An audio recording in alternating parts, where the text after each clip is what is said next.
You're listening to Tonebenders, the Sound Designers Podcast. Let's do this.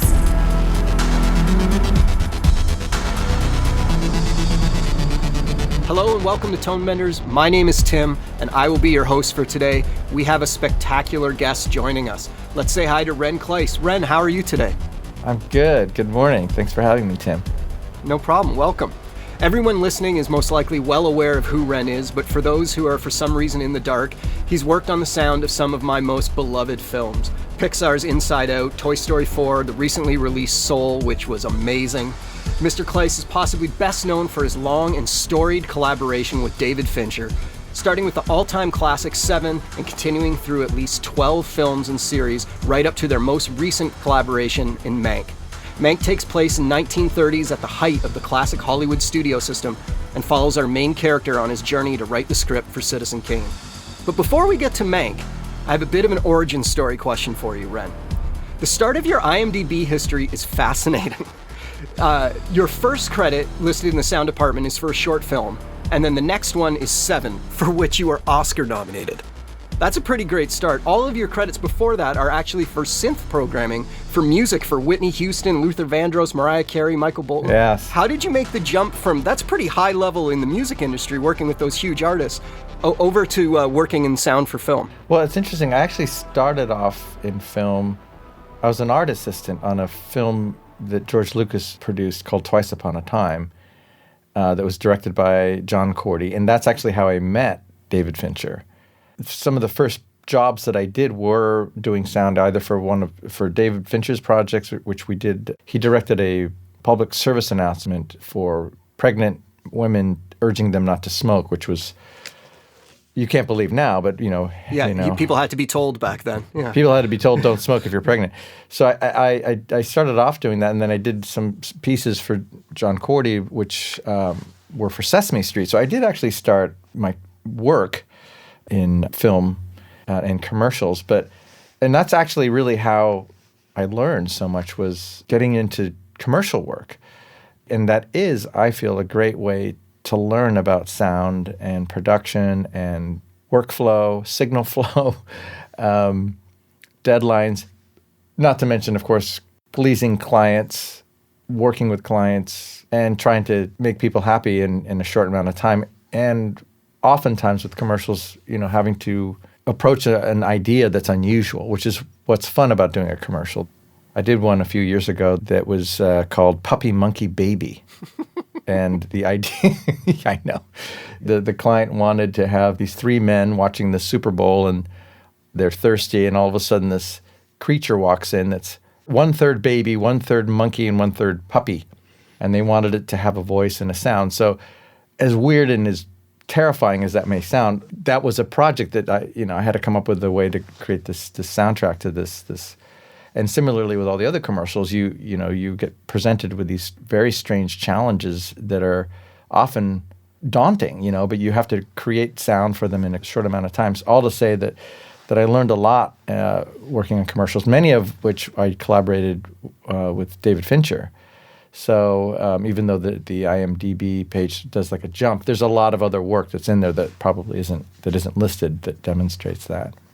So speaking of Fincher, yeah, the new movie Mank, I think the only way to start talking about it is to discuss the patina, as I've heard it mentioned on the soundtrack. Okay.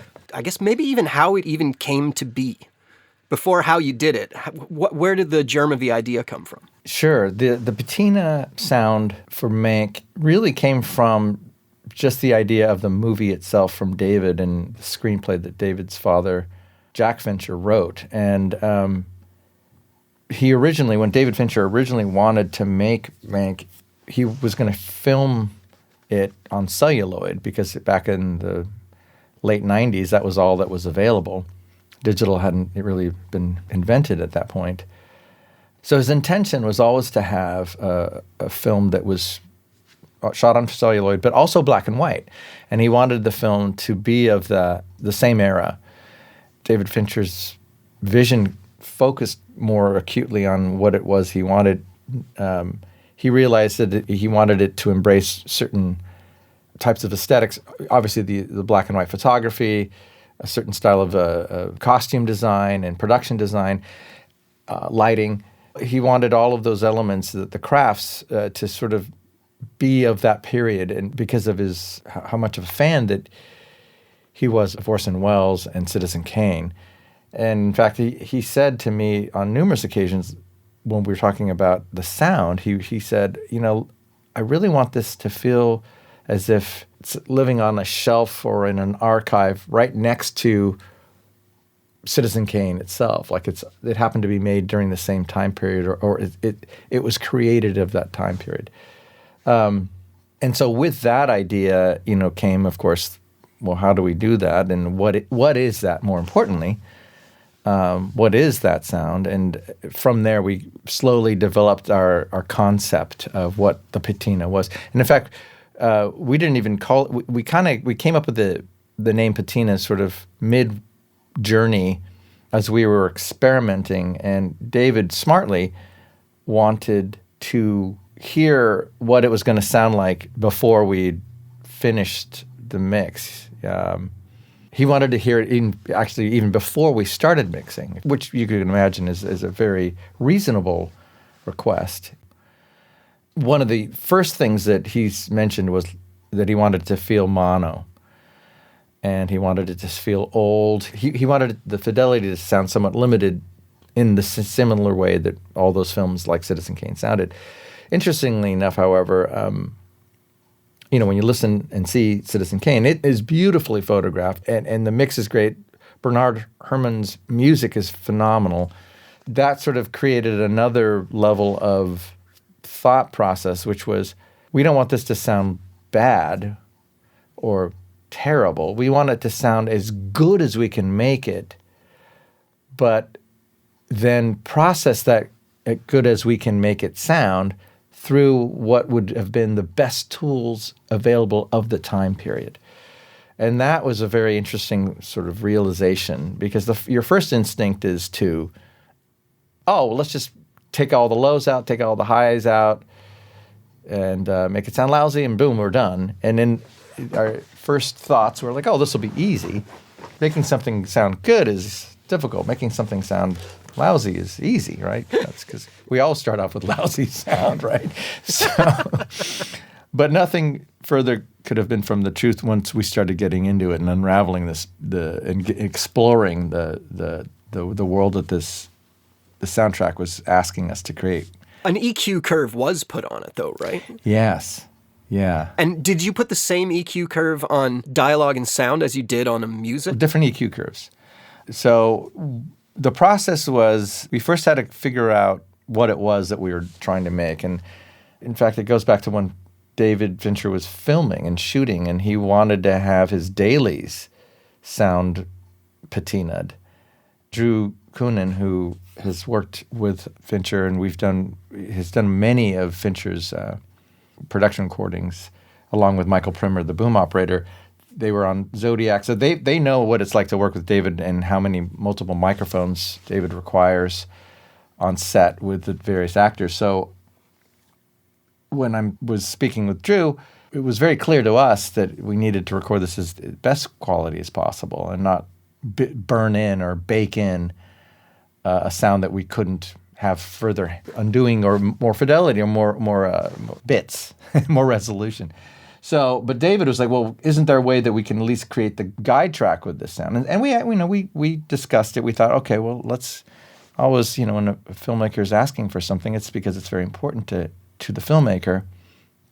And of course, we wanted to make that happen, but we realized that we couldn't do it within the Kantar. Drew uses the French recorder, the Kantar, which is this beautiful sounding digital recorder. We thought, okay, well, what if we sum all the other channels and then go through an EQ and then re-record it back to Drew's mic channel, his mix track, and that just didn't seem like a good way of doing it. So instead, we started to explore what if we were to somehow bolt onto the back end of the picture editor's Adobe Premiere workstation some sort of way of creating this sound. And so Kirk Baxter, who's David's picture editor, was totally open to doing that, and he was happy to. He'd actually prefer to have it be that done that way, so that if he needed to turn this EQ curve off, he could. But somehow we could have it on there so that when David walked in, or if they were posting cuts for David, it would sort of have the sound in. And so to that, we started listening to old films and recorded them, and started looking at their spectrum limitations of frequency and what was going on. And so we looked at Citizen Kane and noticed the EQ curve that it had, which you can imagine has very little low frequencies, and really sound doesn't start going up to like 150, 200 to 500 hertz, and then we go all the way up to like 5K, and it starts dropping off. So very limited, with sort of strange little, Spikes. Spikes, exactly, perfect word. Spikes of little mid-range spikes. And so we kind of reversed engineered. We took like an average of what Kane's track looked like, and then repainted an inverse curve, and then, which was a plugin. We were using FabFilter, which is very handy because you can create many different nodes and then dial them down and up and so forth, and even manipulate the dynamics of those, as you know. So that was sort of the kickoff of the project.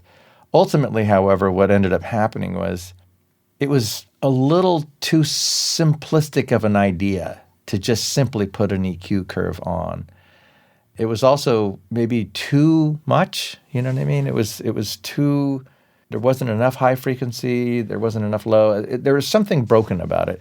We realized that we had to kind of tailor each performance in a way, and we realized that what was suffering was intelligibility, and namely the intelligibility of Gary Oldman's character, Mank.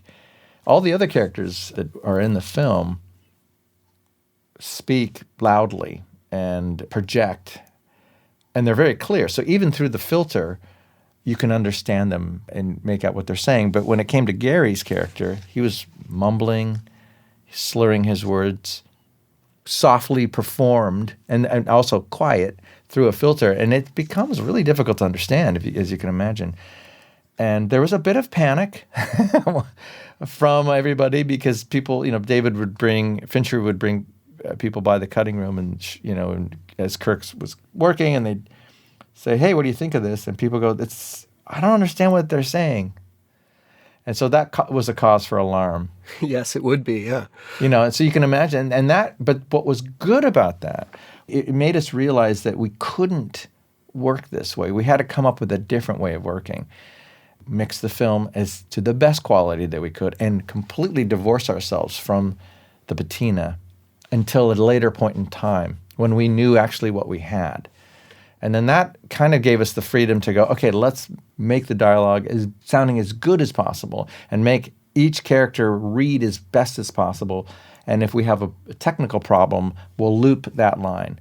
And that was very helpful. And it was a struggle for David, because he knew that we had to work that way, but he wanted to get into the zone of the patina early on, and so he was frustrated with that, but he understood. It was we kind of came up with a visual analogy, which is look, you and Eric Messerschmidt aren't shooting at some reduced resolution, are you? No, you're shooting at the highest resolution with the most amount of data, and then later you will patina the picture and distress that, but you will have the latitude of that data. And David, of course, he agreed. But that ended up extending our deadline, because then we realized that we needed to put in more time at the back end to then do the patina effect. In addition to the EQ, there is a reverb. A very tight reverb on... Yeah, there is. Is it the entire film? We did. I want to just do a little role playing with you, okay? Yeah, let's do it. I'm going to be David, and I'm going to tell you that, hey, Ren, what do you think about putting a reverb over the entire picture? How's that sound to you? There's two responses. There's the verbal response that's audible, which is, let's do it. But then there's the internal monologue, which is, oh my God, this is frightening. So, which of course I didn't say out loud, because everything in our being, I will say to myself, although speaking for David Parker, who was mixing with me, and also Nance, there were three of us mixing. When the three of us would speak, it was like therapy, What's he gonna do? This is crazy. I can't believe we're gonna do this, But what was great about it was that it was almost like you were just doing role playing, because then Dave Parker would go, Ren, I don't know, that's a bad idea. It's got some weird ideas. It's very confusing. No, and then I would realize that he was pushing back, and then I would then role play as if I was on David's side. So then I thought, wait a minute, this is a concept, we need to figure out how to do it. Despite our instincts telling us otherwise, don't do it. We need to approach this in a way this is the assignment. We're going to go as far as we can and have a good attitude about it, and we're going to go for it. And to back up just a little bit, normally when all of us work, it's sort of like we're coalescing our mix down to the final. And as we get towards the final, of course, as everyone who's listening knows, we create stems, and we create the fewest number of stems as possible. The number of stems has grown recently due to delivery requirements for foreign markets. But usually you have a dialogue stem, sound effects stem, a music stem, and those have grown into a few more elements. Sometimes we separate dialogue into dialogue and loop group, and then sometimes we separate effects into hard effects and ambience. And sometimes we'll even separate music into two stems, source and score, or if they're different composers, etc. But in this particular instance, we ended up creating a much wider number of stems. I think we went out to about 8 or 9 stems and separated Foley footsteps from Foley props, from ambience to effects to loop group to 2 channels of music and more dialogue. And the reason was that as we were doing our tests, and we got up to about, I think, 26 tests for the patina, one thing was very interesting, Tim, was that we started to notice that some actors sounded great through the patina and others didn't. And it kind of scared us again, because it was like, oh no, this is going back to the problem we had before in the offline with bolting on the EQ curve. And we realized that there were certain characters, and again, Mank, but a few others, like the character who plays L.B. Mayer. And he's his voice is very clear. And yet, for some reason, he would hit our patina chain in a weird way that would overmodulate. And we were, by the way, we're adding distortion. We added noise. We added a bunch of different things in addition to just the EQ curve. To answer your question from earlier, yes, each food group, it was music, we allowed for more high frequencies and a little bit more low frequencies. Sound effects were a little different. Dialogue different from those as well. So each group kind of had a similar curve, but we tweaked them slightly. Slightly different size boxes. Yeah, exactly. Right. So in the end, the process was, once we created all the stems, then we went to the patina process. And then that took a whole pass.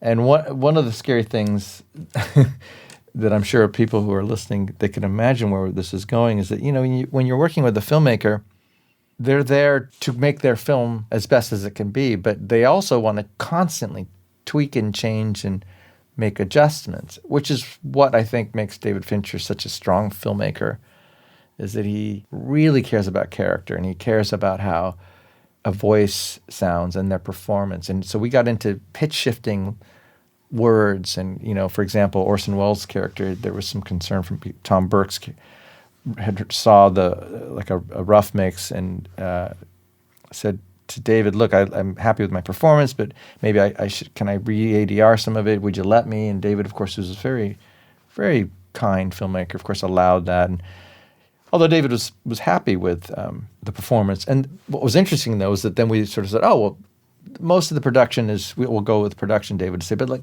right there in the ADR, it's good. Can we put that one word in there? And then that opened up a whole Pandora's box of, well, what if we start pitch shifting this character? Because, Orson Welles, he was only 24 years old, 26 at the time. So, he's a young man, but he sort of had that, he's got that deep voice. And we wanted to kind of give his character that command. And, of course, the actor wanted to have that command. And David, of course, wanted to explore the tone. So we started pitching down words, and all to say that a lot of very fine detailed work was going into everything, and we wanted to make sure all that pitching happened when we had the full resolution files, not when we had everything baked in and then we're patinaing. So once we got done making all those decisions and started patinaing, we realized, oh no, now we've got another problem. Now we've got to split off this character and distort him less, or Amanda Seyfried's character, she sounds too bright. So we have to EQ her a little darker now. So little adjustments along the way. And then once we did that, then we created we call it our mono master. In truth, it's an LCR master. And that we then re-recorded and got the theater reverb sound. You call it an LCR master. Is it mono but going to LCR? In truth, we decided to spread the music into the left and right channels. But the majority of the mix outside of music is indeed coming out of the center channel. There are moments, however, where Nathan would look at me and he'd go, I think I'm going to just cheat. I'm going to cheat and spread this out in the LR just for drama. I'm like, yeah, we should do that. So there are moments where we cheat, but I think the overall feeling is that, yes, it's monaural, but in truth, it's stereo music and mono everything else. So we created an LCR. When we arrived at that, it felt great because we finally had this patinaed sound. But that was then what we called stage 2. And then the last stage, which was when David said, hey, what if we go to some old movie theater and play the whole mix back in an old movie theater and then re-record that echo that the old movie theater is making onto another set of tracks and then add that echo back onto the dry mix. And, it was interesting because there was a moment where after David pitched this idea, I don't know if it was a pitch or it was a request or a demand. I don't know which one it was. He realized even to himself, he was like, wow, this is a lot of work to go to some theater and set up to play this whole film back and re-record it with microphone, especially during COVID. But, he looked at me at one point and goes, I mean, we could do it digitally too, right? And I said, yeah, of course we could do it digitally. Technology's evolved, and we've gone from the 480 lexicon sound into impulse responses, and we have this, as everyone is listening knows, how wonderful addition of tools in our tool chest that we have. And David, as we've worked through all the different films, whenever that first came about, I would call him up and, hey, guess what? There's this great new technology, and he tracks on everything, and he remembered. So. But there was still this part of him that was excited about doing it the hard way. And at that point, we kind of decided that going over to the Oakland Grand Lake Theater was just not a good idea. I mean, we've been in that theater for playbacks of movies, and it's noisy. It's on a busy street in Oakland. There's people there slamming doors and trucks going by. And, you can imagine it would be difficult. So, but then we realized that the best room to record it in was the scoring stage at George Lucas's Skywalker Ranch. It's this beautiful room. It has hardwood floors. I think the ceilings are, 50 or 60 feet tall. It's a massive room. The walls are hard surfaced and the ceilings are hard surfaced, but the walls and the ceilings have sliding baffles, so you can change the reverb time from, 3.2 seconds. It might be either 3.2 or 3.6. I can't remember. But it's roughly 3 to 4 second reverb time. So it's a beautiful, decay, and it's bright and very pretty.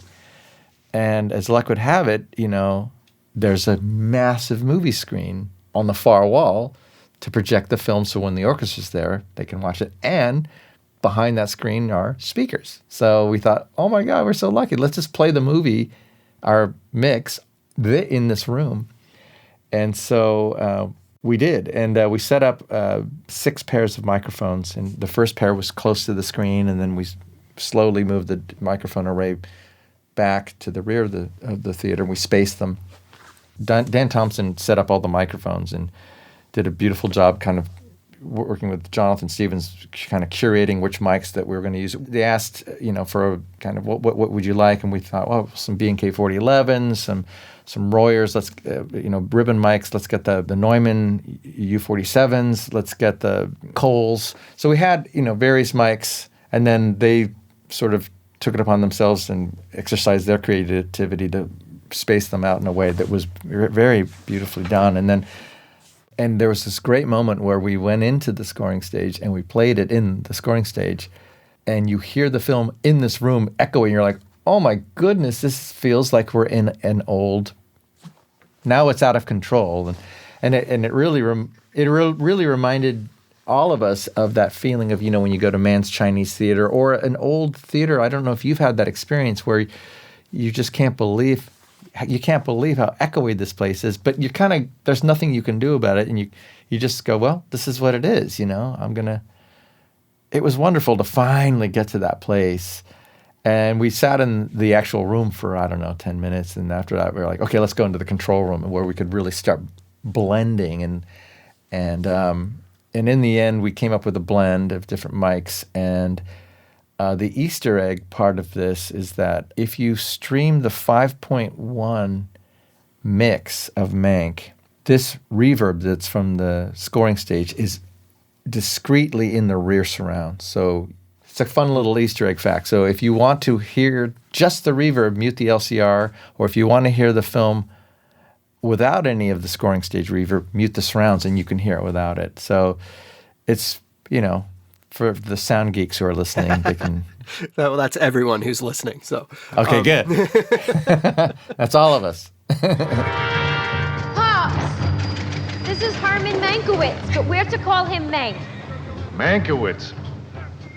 Herman Mankiewicz, New York playwright and drama critic. Turned humble screenwriter, Mr. Hurst. Why? No need to be humble, Mr. Mankiewicz. Pictures the talk of the future.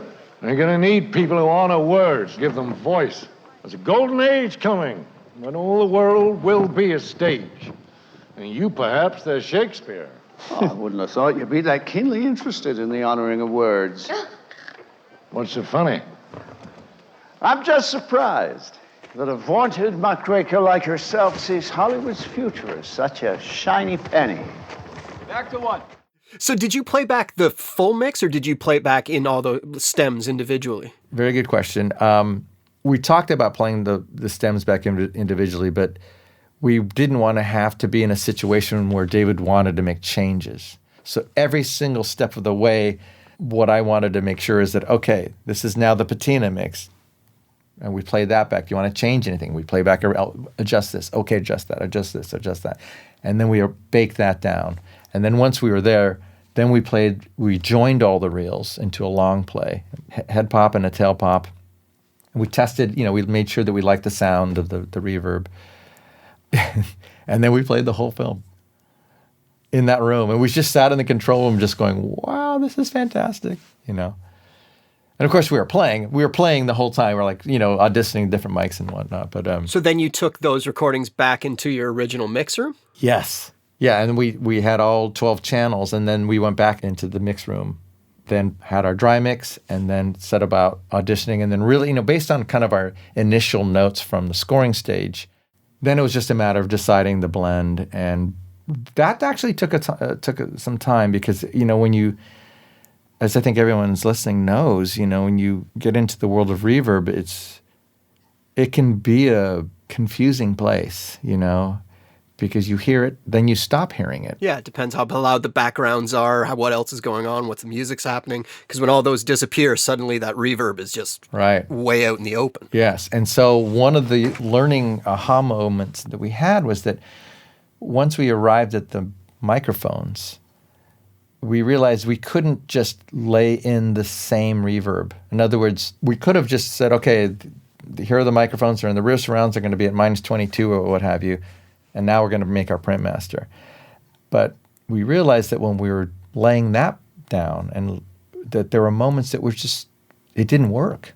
And there were moments where it wasn't loud enough. There were moments where it was too loud. So I ended up mixing the level of that reverb to taste depending on what scenes we were. So, for example, in the beginning of the film, we wanted to establish, okay, we need to tell the audience, you are in a theater, so we kind of played it more pronounced.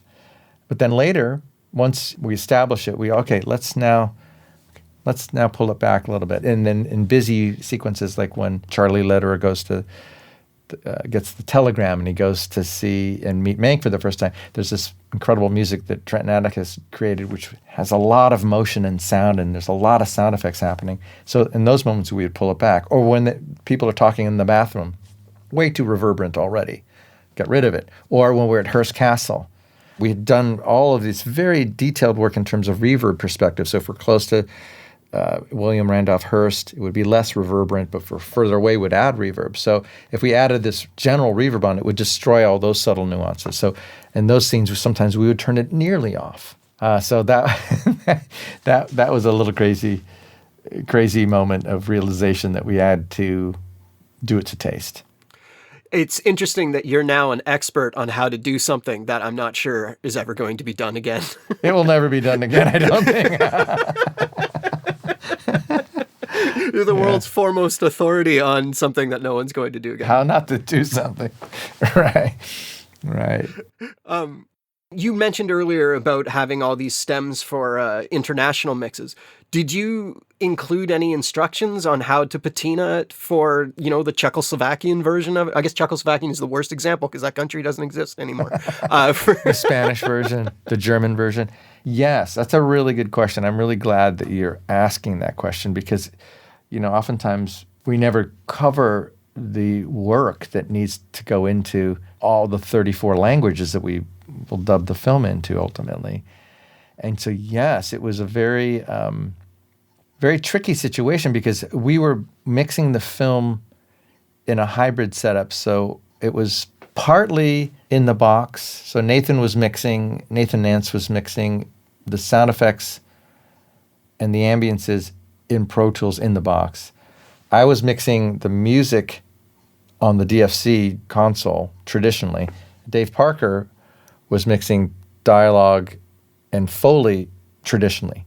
And what's great about all of that is, of course, everybody is comfortable with their tools, but the downside of not mixing in the box is that we can't, all the presets, for example, for dialogue that Dave Parker had built into his William Randolph's echo and all of the different sounds that have been made for the dialogue and the exteriors and so forth, were all basically had to be written down by hand as we normally do, and they were largely 480 and GC reverbs. So those notes went to were written down and very carefully notated. We knew that we had to create an M&E, and we knew that reverb was going to be added, but we didn't know at what stage were we going to run the whole film down again, minus dialogue, and do an M&E mix, or are we going to allow the M&E team to do all of that? And in the end, and that was a big discussion. Because there are pros and cons to both, But in the end, we thought, well, what would you like to receive? Like as the M&E team, you mean? Yes, as the M&E team. And we realized that it would be better for them to be able to add the reverb to everything themselves. Naturally, of course, they weren't going to be able to use the scoring stage, right? Because that was a one-off for the English version only. So we came up with impulse responses that were very close to what we created in the scoring stage. And so those were delivered, adjusting the pre-delay of what we ended up with our mics. And so that was a very long process of kind of making a proxy file of like, okay, well, here's the real reverb, and we gave that to the M&E team as a separate element for reference. How do you translate that? Yeah. Yeah. But really, they need hey, well, we need a preset. Can we get a preset? So we created presets for them. I made a mistake. I was mixing the reverb, as I mentioned a moment ago, to taste per scene. So sometimes it would be loud, sometimes it would be soft. But I unfortunately made the mistake of mixing that on the DFC, which is great for the English version. But how do we translate the volume rights? And so I was kicking myself because I was like, oh, I should have mixed this in the box because then we could give the automation to the foreign team. But as luck would have it, Steve Morris, who's the head engineer at Skywalker, I felt so embarrassed because I mixed the whole film, and I went to him after the fact, and I said, Steve, is there any way that we can take the volume automation from the DFC and somehow transcode it into Pro Tools volume automation? He goes, yes. And they figured out a way. And I have this, I should send it to you. It's like this It's like only someone like you or the listeners would appreciate it. It's just like this crazy, it's the entire film of every volume ride throughout the reverb. But what was wonderful is we created a file. So the file was like, here's the crazy reverb, patina reverb. It had the plugins and it had the volume automation and long play. And so we delivered that. And that felt great that we actually could give that to the foreign team. Yeah, well, we can post that up at tonebenderspodcast.com. Listeners can go to this episode's page and see the image of this wild volume ride that you did for the reverb. Yeah, let's do it. Well, I had a bunch of other questions that didn't relate to the patina, but we're out of time, so thank you very much for talking to us today. I was going to ask you a couple soul questions too, but congratulations on that as well. It was beautiful. I really enjoyed that film, and obviously Mank I enjoyed too, so congratulations on all of that. Thank you so much, Tim.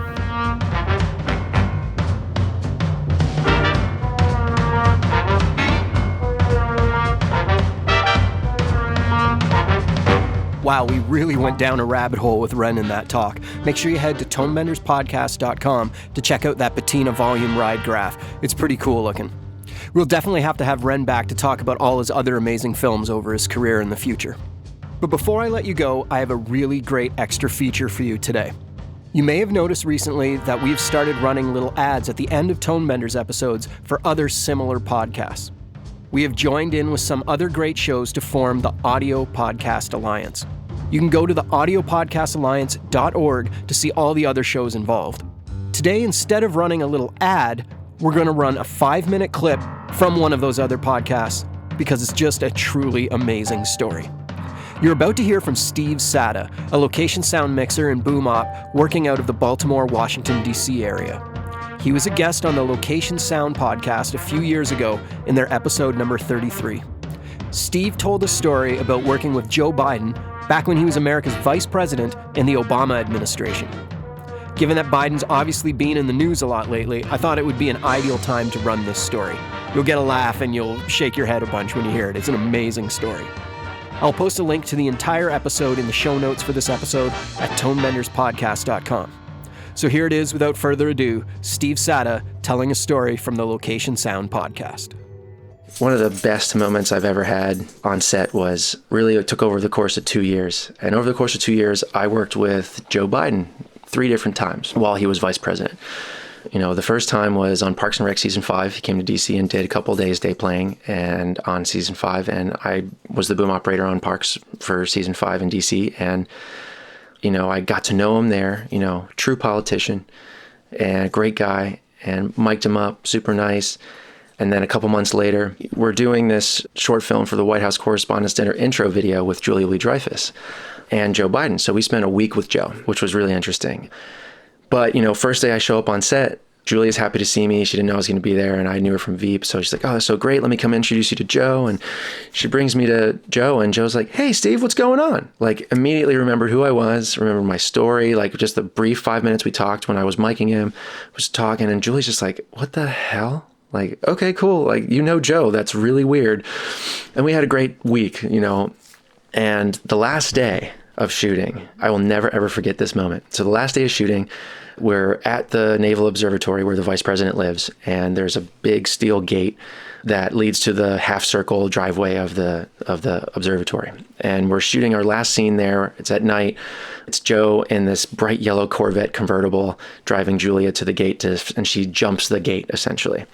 So we're about to do our last setup, and, you know, Joe is in the car, and he puts it in reverse and goes to his number ones, and he just says, you know, hey, guys, just letting you know, I only have time for one more take because Marine 2 is going to land right there in front of the house and pick me up in about 5 minutes.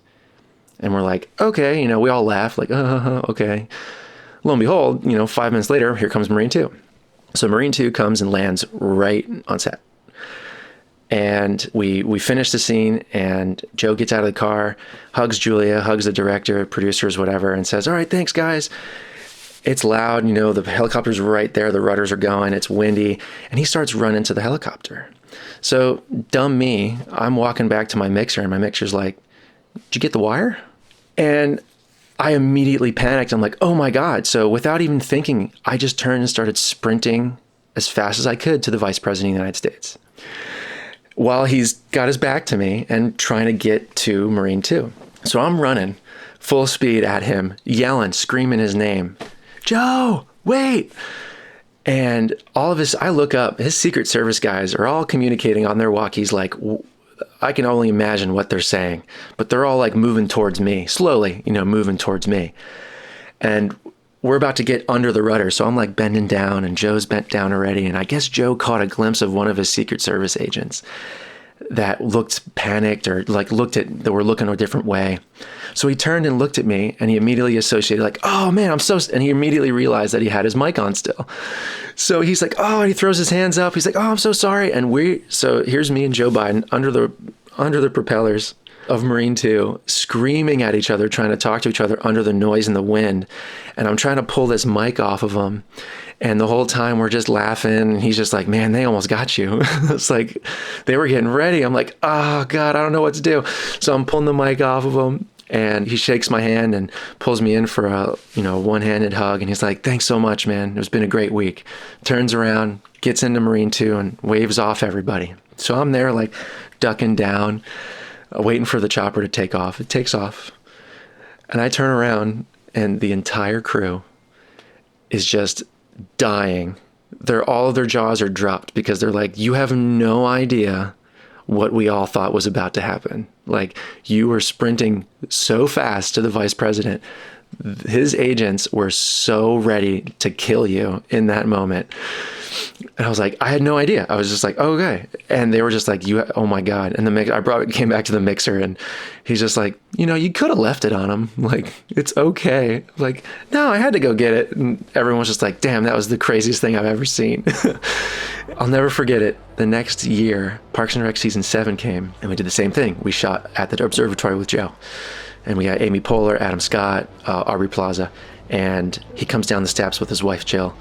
And he, says hi to everybody, and first time meeting a couple of the actors, and meets the first AD, and says, oh, it's time to get you mic'd up. And, this is Steve. And he turns and sees me, and he's like, you gotta be kidding me. And he throws his arms around me and gives me a huge hug in front of everyone, in front of Amy Poehler, everybody, all the cast, all the crew. Gives me a huge hug. He's like, how are you? It's been so long. I haven't seen you since that time we almost shot you. I was like, what? And I'm looking over Joe's shoulder while I'm hugging him, and I see Amy Poehler and Adam Scott, and they're like, what? Like, who is this guy? I mic'd him up, and we were just catching up and talking, and he's like, I still tell that story and he said that he still tells that story to all of his friends and his family about the time the sound guy ran after him and almost died trying to get a microphone. It was the craziest experience, but God, I love Joe. He was great. He's amazing. Such a class act guy, and not to mention just really good actor too. So yeah, it was just an amazing experience with the vice president. Tonebenders is produced by Timothy Muirhead, Renee Coronado, and Teresa Morrow. Theme music is by Mark Strait. Send your emails to info@tonebenderspodcast.com. Follow us on Twitter via @thetonebenders, and join Tonebenders Podcast on Facebook. Support this podcast. You can use our links when you shop at Amazon or B&H, or leave us a tip. Just go to tonebenderspodcast.com and click the support button. Thanks for listening.